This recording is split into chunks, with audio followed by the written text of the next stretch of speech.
अलीकडेच विजेता ठरलेला रील स्टार सूरज चव्हाण विवाहबंधनात अडकला आणि त्याच्या नवीन घराचे गृहप्रवेशाचे फोटो सोशल मीडियावर व्हायरल झाले. पण या नवीन घरात सोफासेट कोणी दिला, यावरून सूरजचा मित्र आणि सहस्पर्धक धनंजय पवार ट्रोलर्सच्या निशाण्यावर आला आहे. या संपूर्ण वादावर धनंजय पवारने स्वतः एक लांबलचक व्हिडिओ शेअर करून संताप व्यक्त केला आणि थेट सूरजलाच प्रश्न विचारला.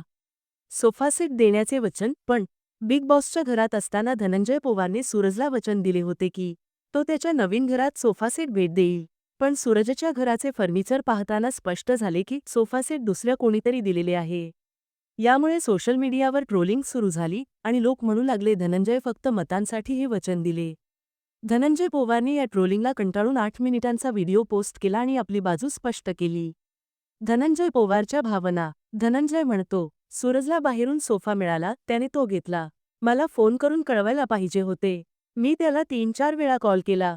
पत्ता पाठव, सोफा बघायला येतोस का, हॉलचे माप सांग असे विचारले. पण त्याने लग्नाच्या आदल्या रात्रीच पत्ता पाठवला. मी म्हणालो, लग्नाची गडबड आहे, 2-3 दिवस थांब, नंतर पाठवतो. आणि त्याने हा म्हणाले. कदाचित आज त्याला कोणीतरी जास्त देत असेल म्हणून विसरले का? नेटकऱ्यांवर प्रतिक्रिया. धनंजयने ट्रोलर्सला थेट आव्हान दिले. मी पुण्याच्या पार्टीला सांगून सोफा तयार करून ठेवला होता. पण आज लोक म्हणतात की हे फक्त मतांसाठी केले. आम्ही जे आहोत ते स्वतःच्या मेहनतीवर आहोत. त्याला माझ्याकडून नको असेल तर मी काय करू?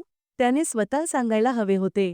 मला का विचारताय? सूरजला विचारून बघा. मित्रांनो, या प्रकरणातून लक्षात येते संबंध, मित्रत्व आणि विश्वास यांचं महत्त्व कधीही कमी पडू नये.